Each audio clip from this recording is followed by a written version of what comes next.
नमस्कार, आप देख रहे हैं डे न्यूज में आपके साथ हूं ज्योति शर्मा। आइए खबरों की शुरुआत करने से पहले एक नजर डालते हैं उन खबरों पर जो बनी हैं आज की सुर्खियां।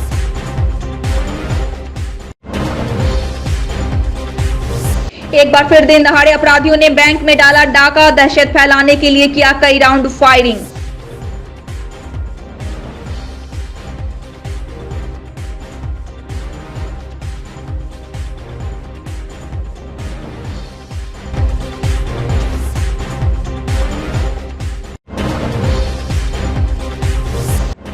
नदी में डूबने से एक ही परिवार की 3 बच्ची की चली गई जान, परिवार में मचा कोहराम।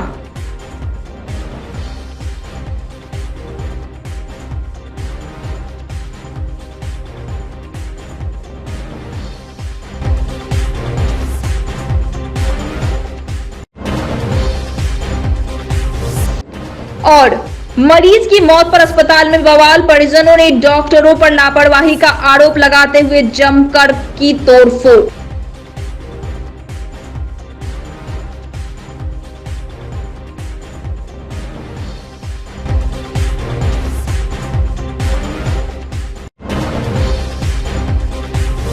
ये थी सुर्खियां और अब खबरें विस्तार से। मुजफ्फरपुर में दिन दहाड़े हथियार के बल पर अपराधियों ने एसबीआई बैंक को लूट लिया। जब स्थानीय लोगों ने अपराधी को घेर लिया तो अपराधी अंधाधुंध फायरिंग कर दहशत फैला दिया। देखिए ये रिपोर्ट।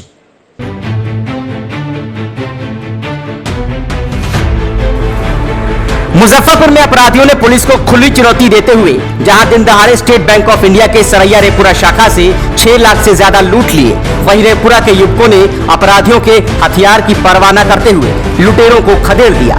इस मामले में मुजफ्फरपुर पुलिस अगर उनका साथ देती तो अपराधी शायद पकड़े जाते। वारदात की तस्वीरें आपके सामने हैं, जिसमें आप देख सकते हैं कि कैसे बेखौफ लुटेरे अपने हाथों में हथियार लेकर लूट की वारदात को अंजाम दे रहे हैं। वहीं सरैया के निहत्थे युवा अपराधियों की गोली और बंदूक की परवाह न करते हुए उन्हें ललकार रहे हैं और युवाओं की ताकत उन पे भारी पड़ रही है, इतनी भारी कि अपराधियों को वहां से भागना पड़ा। दहशत फैलाने के लिए अपराधियों को कई राउंड फायरिंग भी करनी पड़ी, लेकिन उसकी परवाह न करते हुए स्थानियों ने उन लुटेरों को खदेड़ दिया। लेकिन इस बीच बैंक के भीतर फायरिंग करके अपराधियों ने 6,82,000 रुपए लूट लिए। घटना की सूचना पर पहुंची सरैया थाने की पुलिस ने तफ्तीश शुरू कर दी है। सरैया एसडीपीओ राजेश कुमार शर्मा ने कहा है कि जल्द ही इस मामले का उद्भेदन कर लिया जाएगा, लेकिन ये वारदात पुलिस के लिए बड़ी चुनौती है। लूटपाट के खौफनाक मंजर को बयान करते हुए बैंक मैनेजर और कैशियर ने कहा कि हथियार बंद लुटेरे बैंक के अंदर घुस आए, कैशियर अखिलेश पासवान के साथ मारपीट की और गन पॉइंट पर लेकर उन्हें बैंक की तिजोरी तक ले गए और उनमें से सारे रुपए लूट लिए। लेकिन वही जब अपराधी लूटपाट के बाद बाहर निकले तो वहां मौजूद युवाओं ने अपराधियों से लोहा ले लिया। पूरे मंजर की पड़ताल की है हमारे संवाददाता आमिर ने। हम सरैया के रेपुरा शाखा एसबीआई में इस वक्त मौजूद हैं और यही वो लोग हैं, यही लोग जो स्थानीय लोग हैं जिन्होंने अपराधी से संघर्ष किया है, उनको खदेड़ने की कोशिश की है, रोएबाजी की है, लेकिन फायरिंग करते हुए अपराधी भाग निकले हैं। बैंक में दिन दहाड़े हथियार बंद अपराधी लूटपाट की घटना को अंजाम दिए। खुद स्थानीय लोग हैं, उनसे हम बात करते हैं। क्या हुआ था उस वक्त? हम तो देखे हैं वीडियो में। क्या हुआ अब बताइए, क्या हुआ था? ये 3 लोगों का बार था, 3 लोग अंदर घुस गए थे। अच्छा, फायरिंग कर रहे थे, फायरिंग कर पैसे निकाल के चले गए। आप लोग खदेड़े में? खदेड़े भी हम लोग। फायरिंग कर तो फिर हम लोग पर फायरिंग करने लगे। वो लोग डर नहीं लगा? डर लगेगा नहीं। तो यहाँ की युवा के जो युवा है उनकी हिम्मत का दाग देना होगा। ये लोग लगातार खदेड़े अपराधी को। क्या हुआ था? तो हुआ क्या कि वो आया तो यहाँ चौकीदार को मार रहा था, तो ये मेरे पजरा में थे, इनको कहे कि रे देखो तो चौकीदार को कौन मार रहा है, मारो बांच। वहाँ से आया तो ये देखा कि फायरिंग वहाँ देखिए रहे हैं कि वहाँ किया, तो ये भाग चला कि डकैती हो रहा है। हम जाकर उधर बोले कि है डकैती हो रहा है बैंक में। उधर से लोग आया, पथराव किया, वो लोग भाग चले। किधर भागा? ये साइड में भागा, हाँ दक्षिण। अच्छा, हाँ, फिर वहाँ से भाग चला। तो अब वो लोग का हाथ में जो अच्छी बंदूक है, सबके हाथ में बंदूक था। हाँ हाँ। क्या हुआ था उस वक्त? सर, हम मैनेजर साहब के साथ बैठ के अपना पैसा जमा करने का विचार कर रहे थे। तब तक बाहर से चौकीदारों को पकड़ के अंदर ले जाया गया, तो हम लोग हल्ला देखे हल्ला देखे तो हम मैनेजर साहब बाहर निकलने का प्रयास किए, तब तक वो दो फायरिंग किया तो हम गेट को अंदर से बंद कर दिए तो बाहर का वो कैशियर साहब को मारा है और बबलू को डैमेज किया है। तो उसके बाद गाड़ी देने लगा मैनेजर साहब को कि खोलो गेट। मैनेजर साहब गेट खोलवाए, उसके बाद मैनेजर साहब को खींच के लाया कि कैश कहाँ रखता है। तो मैनेजर साहब कहा कि कैश तो बैंक में है नहीं, हम किसी कस्टमर को नहीं दे रहे हैं, नहीं दिखाओ तुम कहाँ कैश रखता है। तो वही वोल्ट की तरफ ले गए हैं, वोल्ट में से पैसा निकाला है, मैनेजर साहब को मारने का धमकी दे रहा था। यही हुआ, उसके बाहर निकले हैं तो कुछ दूर तक हम उसका पीछा करने का प्रयास किए हैं, लेकिन जब गोली बाइक से चलाने लगा। पैसा ले गया? नहीं, मेरा पैसा नहीं ले गया, मेरा पैसा सुरक्षित है मेरे पॉकेट में। क्या उम्र रही होगी अपराधी की? अपराधी के 20 से 25 साल की उम्र रही होगी। किस तरफ भागे? जी, इस तरफ रेपुरा की तरफ भागे। क्या नाम है आपका? मेरा नाम है हितेंद्रनाथ मिश्रा, मेरा दुकान है सामने। तो बैंक के अंदर आपको हम लिए चलते हैं और बैंक के जो मैनेजर हैं उनसे हम बात करने की कोशिश करते हैं और घटना जानते हैं। शाखा के अंदर हम मौजूद हैं और तस्वीरें आपको सबसे पहले हम दिखाएंगे। बैंक के अंदर जो आधा दर्जन की संख्या में अपराधी प्रवेश करने के साथ ही अंधाधुंध फायरिंग करते हैं। तस्वीरें आपके सामने है, देखिए दीवार में किस तरह से दाग है फायरिंग का। जो कैशियर है वहाँ उनसे पैसा ली गई, खुद कैशियर बात करने के लिए मौजूद है। क्या हुआ था? मैं कस्टमर को पेमेंट कर रहा था, उससे बीच 2-4 फायरिंग हुआ गेट के पास। उसके कस्टमर को पैसा ही देने वाला था कि मैंने काउंटर पर रखा था पैसा देने के लिए, तो जाकर मैंने पैसे को रख लिया अपने पास। उसके बाद मेरे काउंटर पे पीछे से घूमते हुए आया, अचानक मैंने पिस्टल गिरा दिया। बस करके जितना पैसा सब निकालो, ठीक है। मैंने डोर से जितना सारा पैसा था, प्लास्टिक का बैग था, उसमें डाल लिया, ठीक है। उसके बाद मैंने धक्का उसको मारने पिस्टल से मारा यहाँ पे, ठीक है। मारने के बाद आया कि चाबी निकालो, तो मैंने साहब के अंदर गए हैं। और उसके बाद उनको भी बोला कि चाबी निकालो, गाली गलौज कर रहा था और पूरा पिस्टल के वजह से कह रहा था कि जाओ उनका भी गोली मार दो, खूब गाली दे रहा था। उसके बाद मैंने चाबी निकाल के वहाँ से भी हमने चाबी निकाला, चाबी निकाल के वॉल्ट के अंदर गए, वॉल्ट के खुलवाया और वहाँ से पैसे सारे निकाल लिए। कितना कैश लूटा? 682,380। कितने बजे का समय हो रहा है? 11:20 में। क्या नाम है आपका? अखिलेश कुमार पासवान। अखिलेश कुमार पासवान। घटनास्थल पर सरैया एसडीपीओ राजेश शर्मा खुद मौजूद है। सर, क्या है पूरा क्राइम सीन? यहाँ पे घटना घटी है, रेपुरा बाजार है। 3 मोटरसाइकिल पर सवार अज्ञात अपराधी 6 थे, 6 की संख्या में थे। उनके द्वारा जो है बैंक में लूट की घटना कारित की गई और दहशत फैलाने के लिए फायरिंग भी किया गया है। 6,82,000 रुपये लूटे जाने की बात बताई गई है। ग्राहक को भी निशाना बनाया गया? जी हाँ, एक ग्राहक का पैसा भी उसी क्रम में ले लिया गया है। पब्लिक की तरह क्या रिएक्शन? पब्लिक ने काफ़ी हिम्मत दिखाया और जो है उन्होंने घेरने का प्रयास किया। चौकीदार थे हमारे, उन्होंने भी उनको घेरने का प्रयास किया, लेकिन वो लोग फायरिंग करने लगे तो इससे जो है वो जनता जो है वो आगे नहीं बढ़ पाई और वो निकल भागने में सफल हो गए। सर, घटना को कितनी चुनौती मान रहे हैं? बड़ी चुनौती है, क्योंकि इस तरह की घटना जो है हो जाना ही अपने आप में जो है चुनौती है। फायरिंग की बात आ रही है तो जी हाँ, 4-5 राउंड फायर हुआ है। जो ग्राहक जो थे उनसे भी लूटपाट की गई? एक ग्राहक के बारे में बताया गया है कि एक ग्राहक का पैसा लूटा गया है। कोई इंजरी भी है किसी को? नहीं, इंजरी तो प्रत्यक्ष कोई ऐसा जख्म नहीं पाया गया है, लेकिन फायरिंग हुई है। सीसीटीवी से कुछ सुराग? सीसीटीवी वगैरह जो है सब हम लोग देख रहे हैं। सुराग निश्चित रूप से हमारे पास है, लेकिन अभी हम लोग इसका खुलासा नहीं करेंगे। उद्भेदन होगा सर जल्दी? बिल्कुल होगा।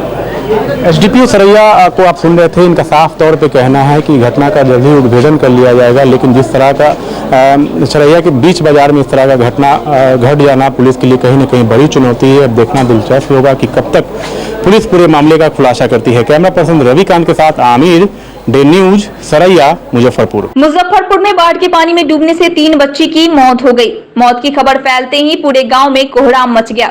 घटना अहियापुर थाना क्षेत्र के झापहा पंचायत के शिवराहा वासुदेव गांव की है, जहां स्नान करने के दौरान एक ही परिवार के 3 बच्ची डूब गई। जब तक लोगों ने उसे बाहर निकाला तब तक उसकी मौत हो चुकी थी। मृतका गांव के ही जयप्रसाद राय के तीनों पुत्री प्रीति कुमारी, शिवानी कुमारी और रागनी कुमारी बताई गई है। सूचना पर पहुंचे अहियापुर थाना की पुलिस ने शव को पोस्टमार्टम के लिए SKMCH भेज दिया है। जानकारी के अनुसार गुरुवार की दोपहर गांव में ही बाढ़ के पानी में नहा रही थी। इसी क्रम में ज्यादा पानी में जाने के कारण तीनों बच्ची डूबने लगी। स्थानीय लोगों के काफी प्रयास के बाद भी जब पानी से बाहर निकाला गया तो उसकी मौत हो चुकी थी। हम बोचहा प्रखंड के झपहा 05 पंचायत में शिवराहा वासुदेव में खड़े हैं। यहाँ पर अभी 3 बच्ची डूबने से मर गई है।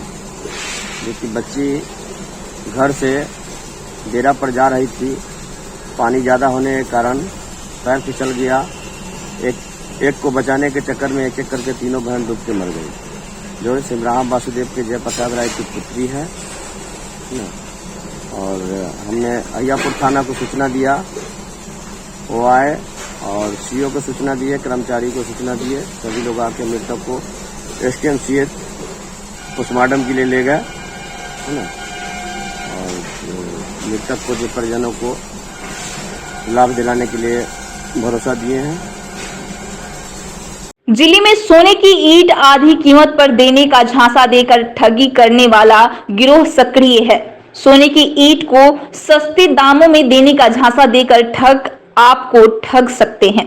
जानकारी के मुताबिक फोन पर सोने की ईंट की जानकारी देते हुए ठग ने बताया था कि वे JCB ऑपरेटर है और खुदाई में सोना मिला है जिसे वे आधे दाम में बेचना चाहता है। उसने ये भी कहा था कि उसके पास 100 ग्राम सोने का सैंपल है, आप चाहें तो सोने की जांच भी करा सकते हैं।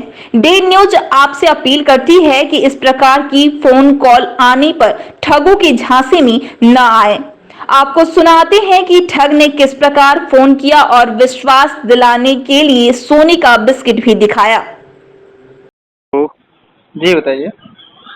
राम राम भैया। राम राम जी भैया, मैं मथुरा वृंदावन से बात कर रहा हूँ भैया, रामपुर गांव से यादव। जी जी बताइए। भैया मुजफ्फरपुर साइड से बात कर रहे हैं भैया? हाँ मुजफ्फरपुर से बोल रहे हैं। हाँ तो भैया देखो, आपसे कुछ खास बातें करना भैया हमको। आप अकेले में भैया? हाँ बोलिए। देखो भैया, आपसे कुछ सोना गोल्ड के बारे में बातें करना भैया। अच्छा अच्छा। देखो हम JCB मशीन चलाते, मिट्टी खोदने वाली मशीन होती है JCB, वो चलाते थे भैया हम गुजरात में। अच्छा अच्छा। उधर भैया हम मिट्टी की खुदाई कर रहे थे, पाइपलाइन की। अच्छा अच्छा। तो खुदाई करते समय भैया हमें कुछ सामान मिला था भैया, सोना, जैसे पार्ले जी बिस्कुट होता ना भैया, 5 रुपए वाला डिब्बा, उस साइज का। और भैया उसमें दोनों तरफ मोहरे लग रही है मोमडन वाली भाषा में। तो भैया देखो, हम गरीब लोग हैं भैया, उसको निकालना चाहते हैं, नहीं बेचना चाहते भैया, चाहे वो बाजार के आधे आधे रेटों में निकल जाए भैया, दूरी पे निकल जाए, इज्जत से निकल जाए, किसी को पता ना चले। जी भैया। तो हमसे क्या चाहते हैं? भैया देखो, हम उसको बेचना चाहते हैं भैया, चाहे वो बाजार के आधे आधे रेटों में निकल जाए भैया, दूरी पे निकल जाए। जी भैया। सबसे पहले कहेंगे मेरा नंबर कैसे मिला ये? भैया देखो, आपका नंबर हमने एक ड्राइवर से लिया था भैया, नौकरी के वास्ते नंबर लिया था आपका भैया। हमने उससे भैया नौकरी के वास्ते नंबर लिया कि भैया हमको नौकरी करना, किसी अच्छे से बंदे का नंबर दे दो भैया। तो भैया आपको मुजफ्फरपुर साइड का बता रहे थे।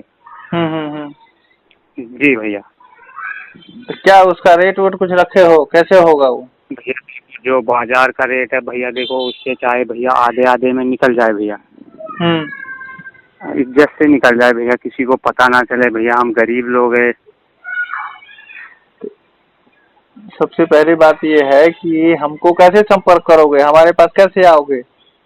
भैया देखो, पहली बार आप खाली हाथ आके भैया मथुरा वृंदावन, भैया आप नाम सुना है भैया? मथुरा वृंदावन भैया, कृष्ण जी का जन्म हुआ था भैया। तो भैया खाली हाथ आके भैया वो सामान देख जाओ और उसमें से चेक करने के लिए ले जाओ भैया, 10-20 ग्राम का टुकड़ा चेक करने के लिए भैया। उसका भैया हमको एक भी पैसा नहीं चाहिए, आप देख जाओ और उसमें से चेक करने के लिए ले जाओ भैया, 10-20 ग्राम का टुकड़ा चेक करने के लिए भैया। उसका भैया हमको एक भी पैसा नहीं चाहिए आपका, पहली बार आप वो चेक करा के अच्छे से आपको पूरा संतुष्टि हो जाए कि माल ऐसा है ऐसा नहीं है, तब भैया देखो पैसों के जैसे आप करोगे भैया, ऐसा हो जाएगा आप हमारे लिए, तब बता देना भैया। गुरुवार को आपदा विभाग के प्रधान सचिव, जो पटना के आयुक्त भी हैं, संजय अग्रवाल, कृषि महानिदेशक RS तितरमारे के साथ हेलीकॉप्टर से पताही हवाई अड्डा पहुंचे, जहां जिलाधिकारी प्रणव कुमार ने उनका स्वागत किया। इसके बाद सभी अधिकारियों के साथ उन्होंने बूढ़ी गंडक, गंडक और बागमती से प्रभावित क्षेत्रों का हवाई सर्वेक्षण किया। सर्वेक्षण के दौरान कटरा, औराई, गायघाट, मीनापुर, बंदरा, पारू और साहेबगंज के साथ प्रभावित क्षेत्रों का हवाई दौरा करने के उपरांत संजय अग्रवाल ने बताया कि बाढ़ प्रभावित क्षेत्रों में फ्लड फाइटिंग टीम, एसडीआरएफ और एनडीआरएफ की तैनाती कर दी गई है। साथ ही सिंचाई विभाग और गंडक प्रोजेक्ट के अभियंताओं को बांधों के सुदृढ़ीकरण और बांधों पर बन रहे दबावों को मॉनिटरिंग करने का निर्देश दिया गया। साथ ही बाढ़ प्रभावित क्षेत्रों में राहत और बचाव का काम शुरू करने का निर्देश भी दिया गया है। माननीय मुख्यमंत्री जी ने 2 दिन मुजफ्फरपुर, मोतिहारी, सीतामढ़ी, शिवहर, बेतिया इन जिलों का निरीक्षण किया था। कल दरभंगा, मधुबनी, समस्तीपुर का निरीक्षण किया था। उसके बाद उनके द्वारा निर्देश दिए गए कि जो भी बाढ़ प्रभावित क्षेत्र वहाँ सभी राहत के कार्य किए जाएं। आज उन इलाकों के जो जिला पदाधिकारी उनको भी सारे इलाकों को दिखाया जा रहा है हवाई सर्वेक्षण के माध्यम से, ताकि कौन कौन से इलाके बाढ़ प्रभावित हैं, वहाँ किस प्रकार की ज़रूरत है, वहाँ किस प्रकार की मदद की आवश्यकता है, उन सब का आकलन करके तुरंत सारी कार्रवाई प्रारंभ हो। सभी डीएम्स ने लगातार राहत के लिए जो काम करने हैं वो कर रहे हैं। कई जगह नावें दी गई हैं, कई जगह लोगों को बाहर निकाला गया है और जहाँ भी आवागमन बाधित हो रहा है, कहीं सड़क होती है तो उसको भी लेकर के काम किए जा रहे हैं। एनडीआरएफ, एसडीआरएफ की टीम लगाई गई है और जो भी बाढ़ प्रभावित क्षेत्र वहाँ कृषि को लेकर के कोई क्षति हुई, बिचड़े को लेकर कोई क्षति हुई तो उसका भी आकलन किया जा रहा है ताकि वहाँ के लोगों को मदद पहुँचाई जा सके। सरकार लगातार निगरानी रखे हुए है और सभी प्रकार के बचाव और राहत कार्य सभी समय पर किए जाए। नदियों का सर क्या स्थिति आपको संविधान में? नदियों का जलस्तर पहले बढ़ रहा था, अभी पिछले 2-3 दिनों से स्थिति काफ़ी नियंत्रण में है, लेकिन क्योंकि अब बरसात का मौसम और नेपाल से भी बारिश काफ़ी हो रही है तो लगातार स्थिति पर नजर रखी जा रही है। सिंचाई विभाग के तमाम अभियंता जितने भी बांध हैं उनकी सुरक्षा कर रहे हैं और वहाँ निगरानी भी रखी जा रही है कहीं ताकि बांध पर रिसाव न हो।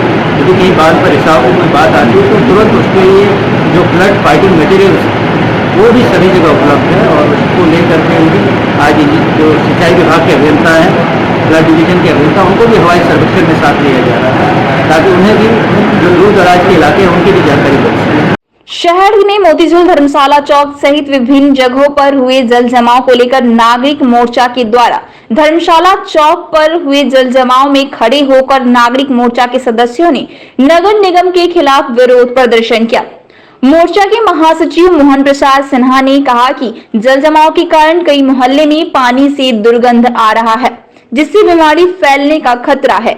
इसलिए पानी को निकालकर नगर निगम जल्द से जल्द दवा का छिड़काव करे, नहीं तो आगे बड़ा आंदोलन करेंगे।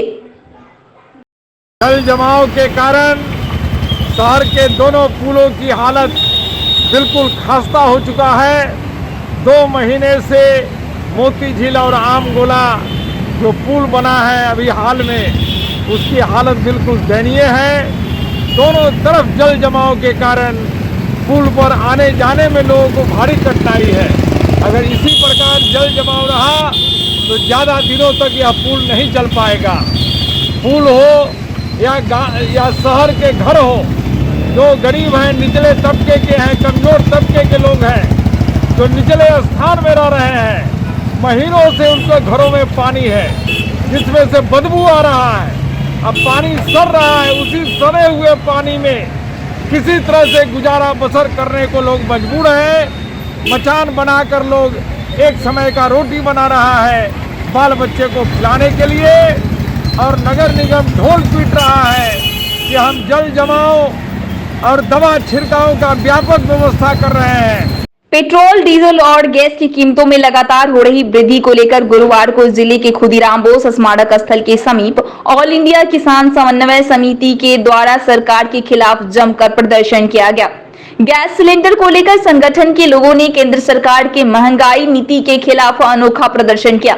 कार्यकर्ताओं ने सिर पर गैस सिलेंडर लिए और मोटरसाइकिल पर गैस सिलेंडर को बांध विरोध जताया। आपको बता दें कि महंगाई विरोधी नीति के खिलाफ देश भर में ऑल इंडिया किसान सम्मेलन समिति के द्वारा प्रदर्शन किया गया है। सबसे ज्यादा महिलाएं तो प्रभावित हुई हैं। अच्छे दिन का बात कही थी सरकार। अच्छे दिन का ही बात रही, उन्होंने तो 3-4 मुद्दा लाया था जिसमें अच्छे दिन भी थे। 2 करोड़ नौजवानों को प्रत्येक वर्ष रोजगार देने की बात थी। और विदेश से काला धन लाने की बात थी।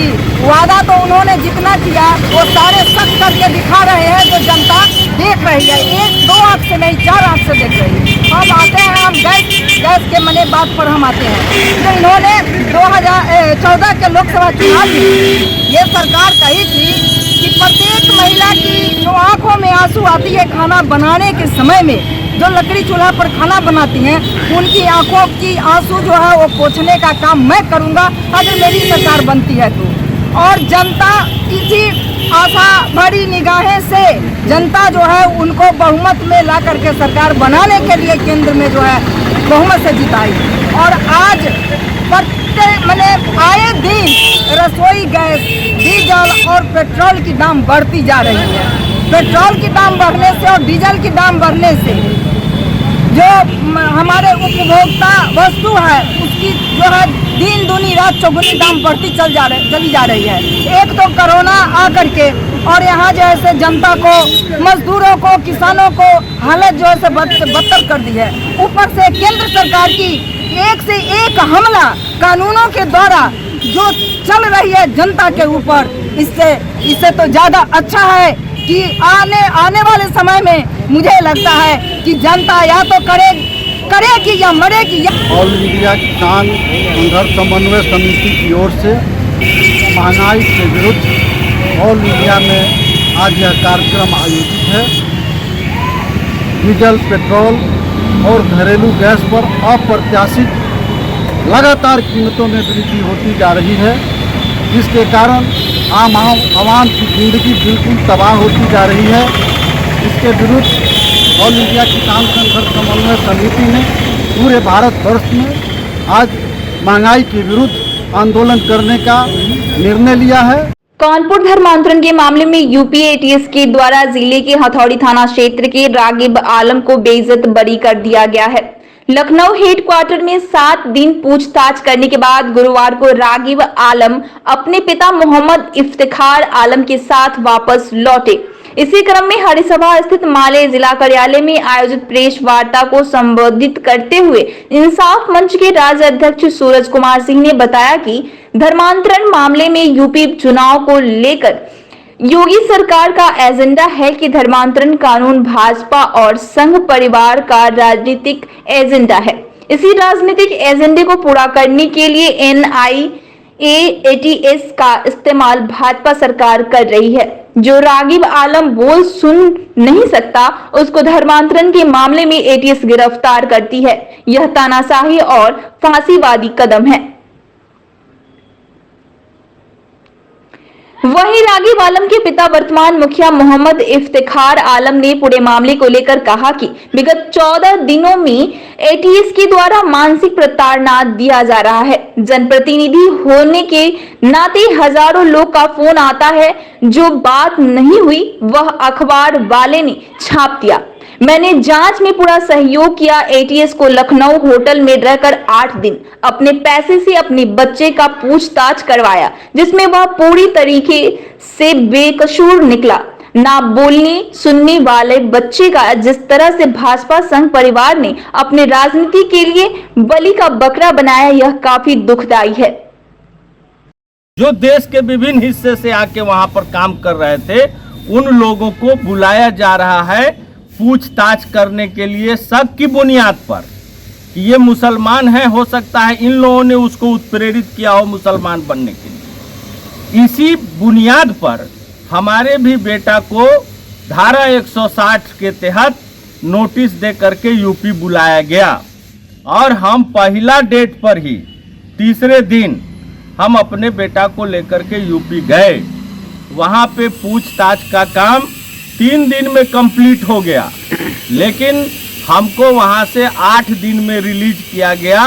5 दिन समय मेरा व्यर्थ व्यतीत हुआ और वहाँ पे कोई ऐसा नहीं है कि हमको बुलाया गया एटीएस के द्वारा, तो एटीएस के द्वारा हमको मेरे रहने सहने की व्यवस्था की गई थी। एक पूरे यूपी में एक एटीएस थाना है मात्र, उसमें मुकदमा इस तरह का दर्ज होता है। देश के विभिन्न हिस्से से आप लोगों को बुलाते हैं और लखनऊ में रख करके उससे पूछताछ करते हैं। क्या ये जो है सो कहीं से उचित लगता है? क्यों नहीं एटीएस वाले को अगर पूछना रहता है किसी से, फर्ज कर लीजिए रागिब आलम से ही पूछना था, आप मुजफ्फरपुर में व्यवस्था करते, हम अपने घर से आके आपको जो है सो हम अपना बयान दर्ज कराते, और आपको जितना स्तर का जांच वहां पे आप कर रहे थे वो सारा जांच आप यहाँ भी कर ले सकते थे। लेकिन ऐसी व्यवस्था नहीं करके इतना दूर से लोगों को बुलाया जाता है। हर आदमी सक्षम नहीं है इस बात के लिए जो मतलब देश के किसी राज्य से जाकर के लखनऊ में जो है सो उनको ये चीज बता सके।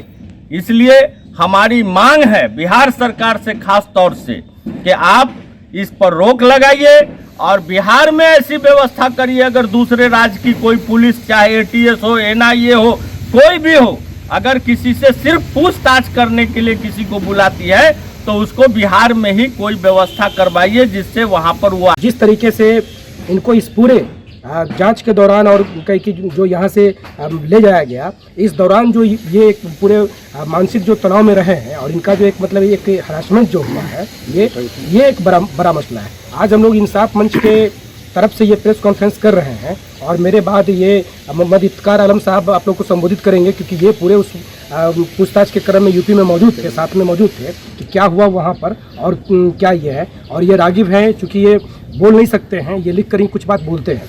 हम लोगों का एक ये सिर्फ कहना है कि योगी सरकार का जो ये धर्मांतरण जो कानून है, ये भाजपा और आरएसएस का पॉलिटिकल एजेंडा है।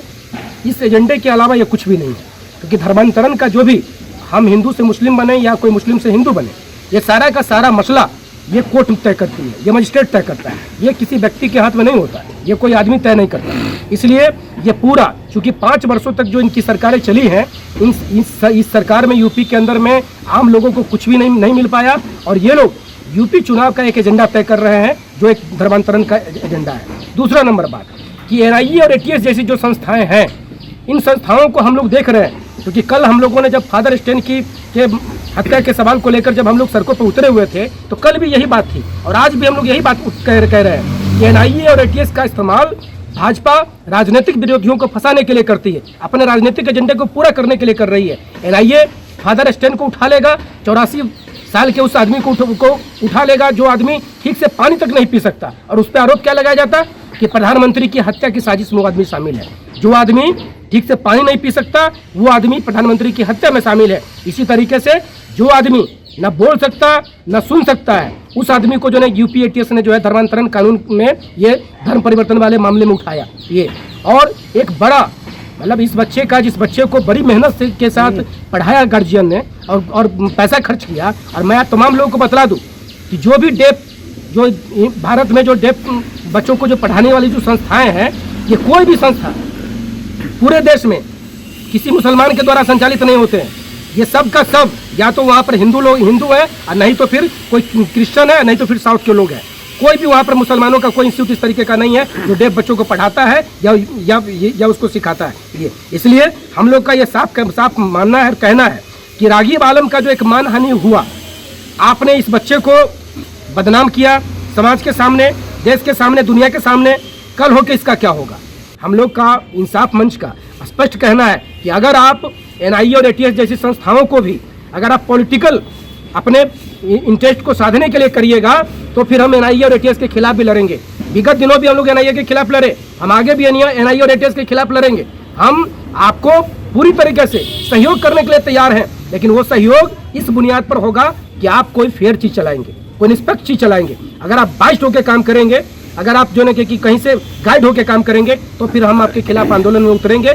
कोविड-19 संक्रमण महामारी प्रथम एवं द्वितीय लहर के दौरान काम करने वाले शहरी निकाय के सभी श्रेणी के कर्मियों को दोनों महामारी अवधि का 2 माह का वेतन, मानदेय एवं मजदूरी के समतुल्य प्रोत्साहन राशि के रूप में चिकित्सा एवं जन स्वास्थ्य कर्मचारियों की भांति भुगतान करने, वर्षों से संविदा एवं दैनिक वेतन पर कार्यरत कर्मियों को पीएफ और ईएसआई लागू करने सहित 13 सूत्री मांगों को लेकर गुरुवार को मुजफ्फरपुर नगर निगम कामगार यूनियन के तत्वाधान में सफाई कर्मियों ने नगर निगम कार्यालय में धरना प्रदर्शन किया।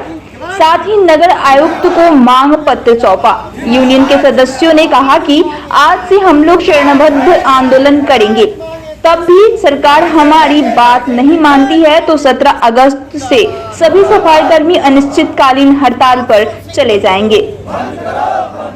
हम बिहार राज्य स्थानीय निकाय कर्मचारी महासंघ के द्वारा ये आह्वान किया गया है और आगामी महीना में जो 16 तारीख या 17 तारीख की डेट का जो प्रोग्राम है, 17 से तो अनिश्चितकालीन हड़ताल होगा ही पूरा बिहार में।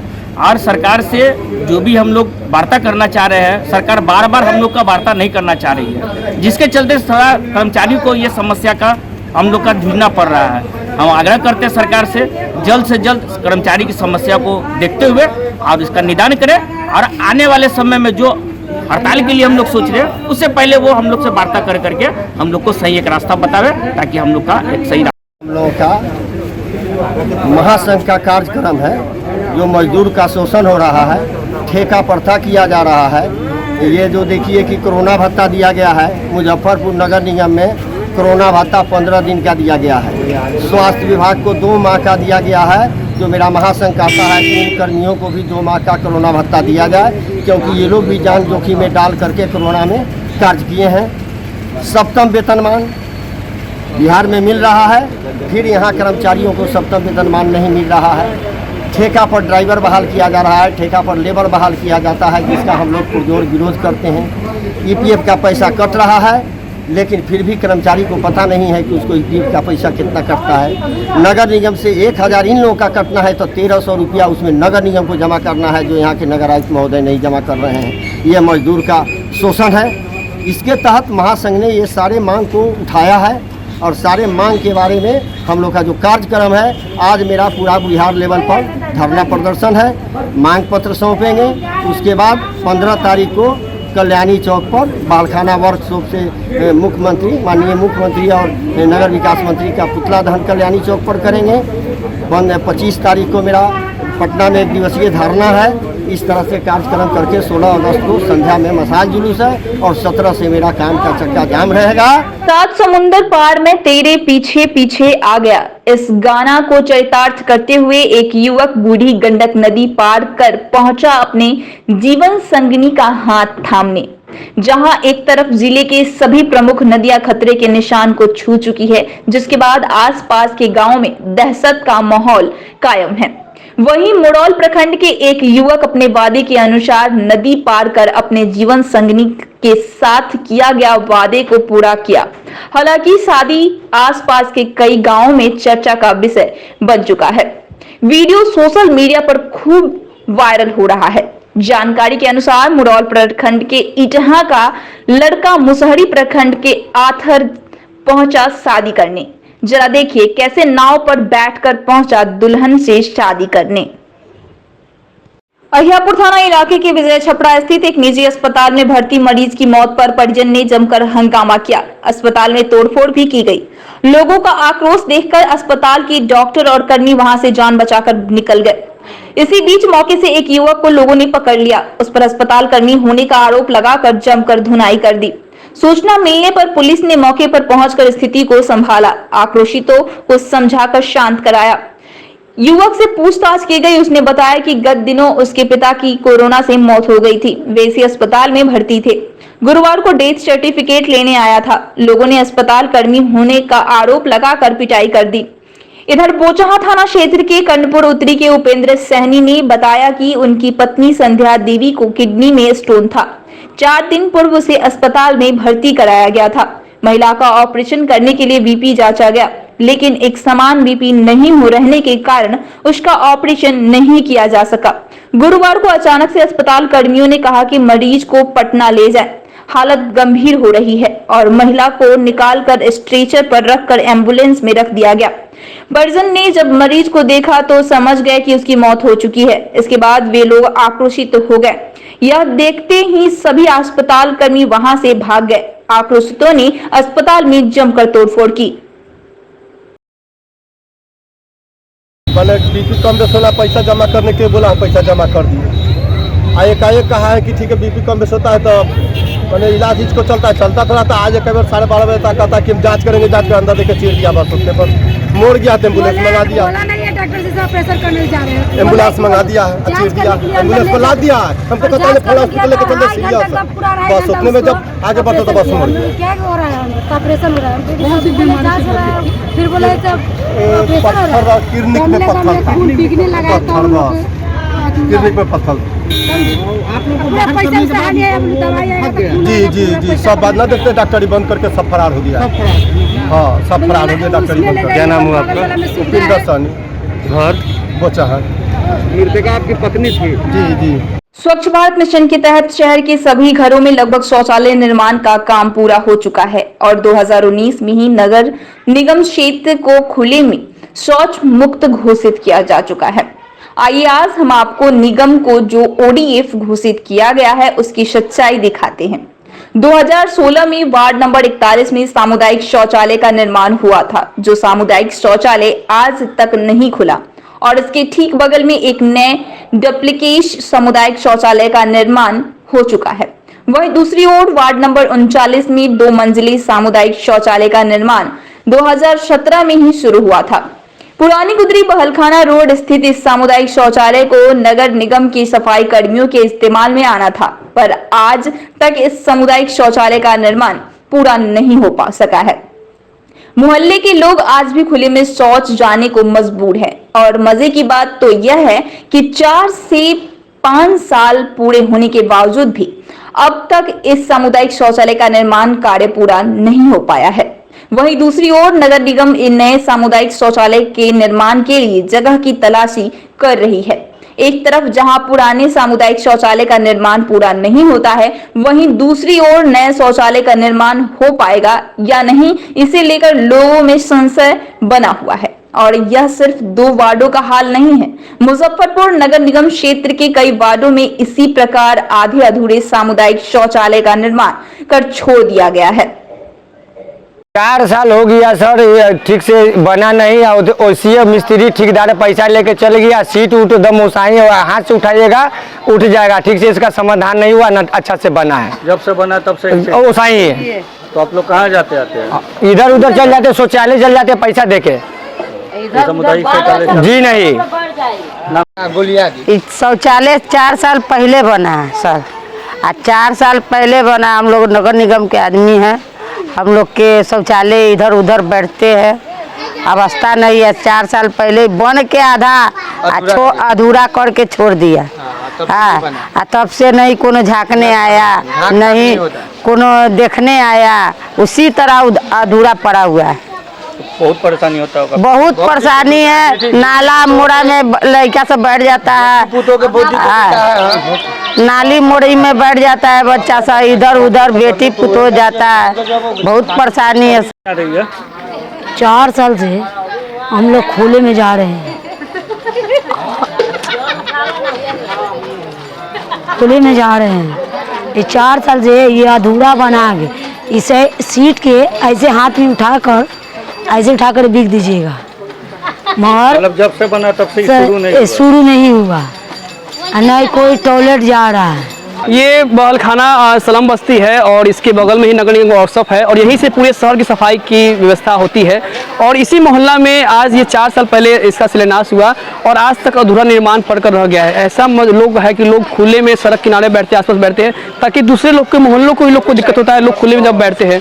और ये समस्या ये जो बहुत दुखद है, जहाँ एक तरफ नगर निगम कहती है कि शौचालय बनाने के लिए जगह नहीं है, वही दूसरी तरफ आप देख सकते हैं कि मतलब कि 4 साल पहले जो शौचालय का निर्माण हुआ सामुदायिक शौचालय का 12 सीटर शौचालय ये है और आज तक ये अधूरा निर्माण पड़कर रह गया और आज तक किसी अधिकारी का यहाँ पे ध्यान नहीं गया है कि मतलब इसको पूरा किया जाए। और यहाँ नहीं होने के कारण यहाँ के बस्ती के लोग को बहुत समस्या हो रही है। आप देख सकते हैं कि किस प्रकार लोग, बच्चे बड़े सभी लोग खुले में बैठ जाते हैं और इस कारण बीमारी फैलने का डर रहता है। गुरुवार को MIC बेला में 25,000 स्क्वायर फीट की जगह के साथ मुजफ्फरपुर शहर में शानदार कनक बेला का शुभारंभ किया गया। शादी और अन्य आयोजन के लिए पर्याप्त जगह और सुविधा के साथ कनक बेला में लॉन, स्विमिंग पूल, फाउंटेन और सेल्फी पॉइंट बनाए गए हैं। 20 कमरों के साथ पूर्णतः प्राकृतिक वातावरण में कनक बेला में लग्जरी माहौल आने वाले लोगों को उपलब्ध कराया जाएगा। पुनीत भारती और विकास भारती दोनों भाइयों ने मिलकर कनक विला का निर्माण करवाया है। विकास भारती ने बताया कि मीटिंग, बर्थडे पार्टी और शादी विवाह के आयोजन के लिए मिठनपुरा, बेला और शेरपुर इलाके में एक बैंक्वेट हॉल की लोगों को बेहद आवश्यकता महसूस हो रही थी, जिसे लेकर हम दोनों भाइयों ने मिलकर पूरा करने का प्रयास किया है। शुरू करने को लेकर ये मिठनपुरा, बेला, ये सब सतपुरा एरिया में और शेरपुर अपने बगल में शेरपुर भी है, उस सब एरिया में अच्छे बैंकेट हॉल की मेरे को कमी समझ में आई थी। यही सब इच्छाएं हुआ और अपने इसी मकसद से शुरुआत किया। क्या क्या खासियत है इस बैंकेट हॉल? सर इसमें हमने आगे मतलब हमारे पास 25,000 स्क्वायर फीट एरिया का अपना ये पूरा कैंपस है, जिसमें 2 लॉन है, आगे भी लॉन है, पीछे भी लॉन है। अभी फ़िलहाल 9 कमरे हैं, कुछ दिनों में ये 15 कमरे में हम लोग इसको तब्दील कर देंगे। नीचे हॉल है, बैंकेट हॉल है, ऊपर हॉल है, टेरेस आपको मिलेगा। पार्किंग स्पेस की कोई दिक्कत नहीं है, अच्छा खासा पार्किंग एरिया भी अपने पास।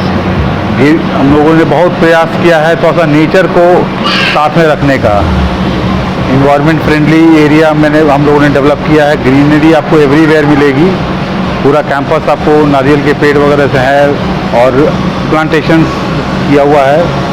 एटमॉस्फेयर आप ये अच्छा देने का कोशिश किया है हमने। और सिक्योरिटी के साथ खुली एसी है। हाँ सर, एयर कंडीशनर तो अब ज़रूरी हो गई है, तो समय का मांग है। ग्राहकों को क्या छूट दीजिएगा ओपनिंग कर सकते हैं? सर ग्राहकों को सर अच्छा से अच्छा सेवा का मौका देंगे और हॉस्पिटैलिटी मतलब उनको समझ में आएगा कि हमारा निर्णय सही रहा। और छूट तो यही सब समय के हिसाब से तो यही है। रिस्पॉन्स कैसा मिलेगा? सर रिस्पॉन्स सर तो आप आए हैं, आपको खुद समझ में आ रहा है कि रिस्पॉन्स कैसा मिला है। और मैं जो सभी लोग जो आए हैं हमको और जो नहीं आ पाए हैं कोविड के पीरियड में, सबों का धन्यवाद और तहे दिल से शुक्रिया आने के लिए। और आप लोगों का बहुत बहुत धन्यवाद। आज की खबरों में इतना ही, फिर मिलेंगे नई खबरों के साथ। तब तक के लिए हमारी डे न्यूज टीम को दीजिए इजाजत। नमस्कार।